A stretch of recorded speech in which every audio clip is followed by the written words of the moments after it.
Assalamu alaikum student. Today we will discuss about relative atomic mass and atomic mass unit. आज हम relative atomic mass और atomic mass unit के बारे में discuss करेंगे कि relative atomic mass क्या होता है और उसका यूनिट क्या होता है। बेसिकली mass कहते हैं वेट को, किसी भी mass कहते हैं वेट को, यानी कि एटॉमिक कहते हैं एटम को। तो एटम का वेट किस तरीके से हम मेजर कर सकते हैं। तो बेसिकली अगर बात करूँ मैं, अगर किसी हम शॉप पर जाते हैं तो वहाँ से हम 1 kg शुगर लेते हैं, तो उनके पास एक इंस्ट्रूमेंट होता है जिसके ज़रिए वो बैलेंसिंग करते हैं अपने वेट को मेजर करने के लिए, यानी कि थिंग्स की वेट को मेजर करने के लिए।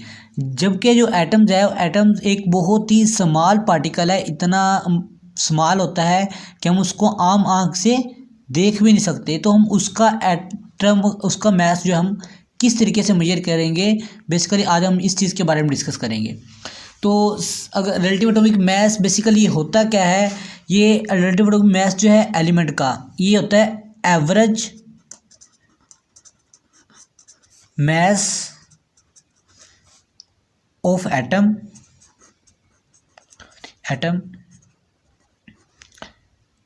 of that element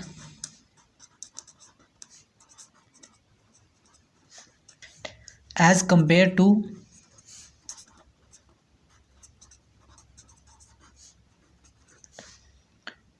1/12 the mass of carbon 12 isotope।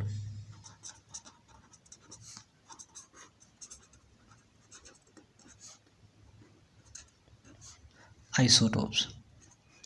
अब सबसे पहले बात करते हैं कार्बन 12 की। तो ये कार्बन 12 क्या है? बेसिकली कार्बन के जो 3 आइसोटोप्स होते हैं, आइसोटोप्स के बारे में आगे हम डिस्कस करेंगे नेक्स्ट चैप्टर में। तो कार्बन के 3 आइसोटोप्स होते हैं। आइसोटोप्स इसके होते हैं, एक होता है कार्बन 12, फिर कार्बन 13 होता है और कार्बन 14 होता है। तो हम इसमें सिर्फ कार्बन 12 ही के बारे में क्यों डिस्कस करते हैं, क्योंकि कार्बन 12 जो है हमारे पास इतनी ज़्यादा मिकदार में पाया जाता है, ज़्यादा अबंडेंस में पाया जाता है नेचर में। जबकि कार्बन 13 और कार्बन 14 जो है ये बहुत ही माइनर मिकदार में पाए जाते हैं, बहुत ही स्मॉल क्वांटिटी में होते हैं। तो बेसिकली हम कार्बन 12 के बारे में डिस्कस करेंगे। इसका हमने कितना लेना है, 12th पार्ट लेना है। अब 12th पार्ट से क्या मुराद है? मिसाल के तौर पर अगर हमारे पास ये कार्बन है, उसका एक एटम है, तो अगर हम इसको 12th पार्ट में डिवाइड कर लेते हैं,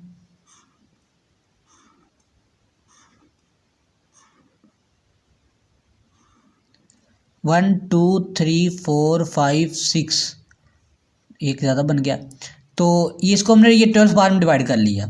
तो ये बेसिकली इसको हम ये एक पार्ट लेते हैं, उसका 12वां हिस्सा, एक हिस्सा हमने ले लिया। तो 1/12 का मतलब ये है कि हमने कार्बन का ये हिस्सा ले लिया है, एक पार्ट ले लिया है। अब हम क्या करेंगे कि इसका जो वेट है, इसका हम कंपैरिजन करेंगे किसी दूसरे एटम के साथ, किसी दूसरे एलिमेंट के साथ। यानी कि अगर हमारे पास ये एक है तो दूसरी तरफ हम लेते हैं हाइड्रोजन, हम हाइड्रोजन लेते हैं, तो इसका हम वेट मेजर करेंगे कि ये एक कार्बन का 12 आइसोटोप जो है, कार्बन का 12वां हिस्सा जो है, क्या वो हाइड्रोजन के इक्वल होगा। तो इसके बारे में इसमें ये डिस्कस करेंगे। अब देखें कि जब हम किसी शॉप पर जाते हैं, उसके पास भी बैलेंसिंग के लिए कुछ ना कुछ टेक्निक्स होती हैं। यानी कि जो इंस्ट्रूमेंट होता है, एक तरफ उसने क्या रखा होता है कि वेट के लिए रखा होता है, हैवी वेट रखा होता है, यानी कि जिस तरीके से उसको हम सिंपल वर्ड में 1 kg का पत्थर होता है उसके पास, और दूसरी तरफ वो उस थिंग्स को रख देता है जिसका उसने वेट मेजर करना है। इसी तरीके से हम एक तरफ क्या रखेंगे, ये कार्बन 12 को रखेंगे, कार्बन का 12th पार्ट रखेंगे, और दूसरी तरफ हम किसी भी एलिमेंट को रख देंगे ताकि हम उसके वेट को ईजिली मेजर कर सकें। तो जिस तरीके से वो मेजर होगा, जिस पे वो मेजर होगा, तो वो उसका एक्चुअली वेट होगा। अब इसी तरीके से अगर मैं बात करूं कि नाइट्रोजन की,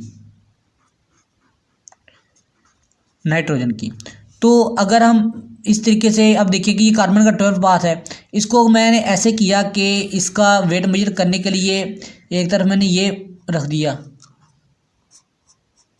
और दूसरी तरफ मैंने इसके स्मॉल पीसेस करके रख दिए।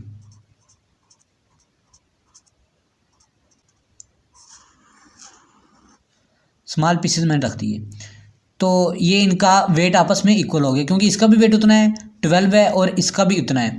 तो अब मैंने क्या करना है कि एक तरफ मैंने ये नाइट्रोजन को रख दिया और दूसरी तरफ मैं रख देता हूँ ये इनको, इसके जो हमने स्मॉल पीसेस किए थे मैं उनको रख देता हूँ। तो बेसिकली जो केमिस्ट ने इनका नाइट्रोजन का वेट जो मेजर किया था वो है 14, इसका एटॉमिक मास है 14। तो ये क्या होगा कि अगर मैं ये कार्बन 12 जो है कार्बन जो है उसके मैं 14 लूँ तो वो किसके इक्वल होगा, नाइट्रोजन 14 के इक्वल होगा। तो इस तरीके से हम किसी भी एटम का रिलेटिव एटॉमिक मास हम मेजर कर सकते हैं। इसी तरीके से बहुत सी ऐसी एग्जांपल हैं जिससे हम ये पढ़ सकते हैं कि इसका रिलेटिव एटॉमिक मास इतना है। अब हम बात करते हैं एटॉमिक मास यूनिट की। एटॉमिक मास यूनिट क्या होता है? अब हम एटॉमिक मास यूनिट के बारे में डिस्कस करेंगे। एटॉमिक मास यूनिट,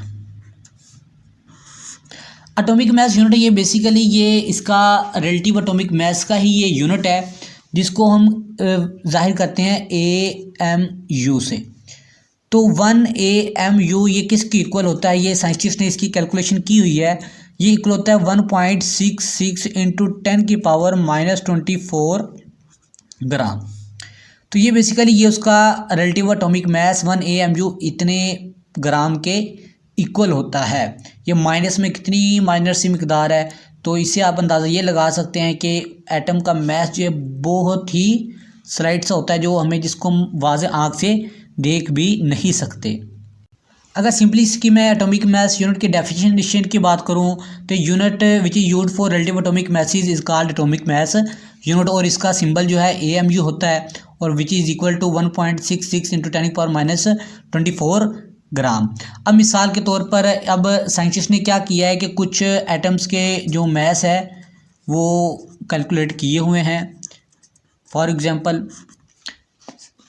प्रोटॉन मास जो है प्रोटॉन का वो कितना होता है, proton which is equal to 1.0073 AMU, यानी कि 1 AMU किसके इक्वल होता है, इतने के। अगर हम इसको 1.0073 को हम इसके साथ मल्टीप्लाई कर दें तो इतना प्रोटॉन का मास होता है, यानी कि इतना बहुत ही स्लाइड सा इसका वेट होता है। उसके बाद अगर मास ऑफ न्यूट्रॉन की बात करूं मैं,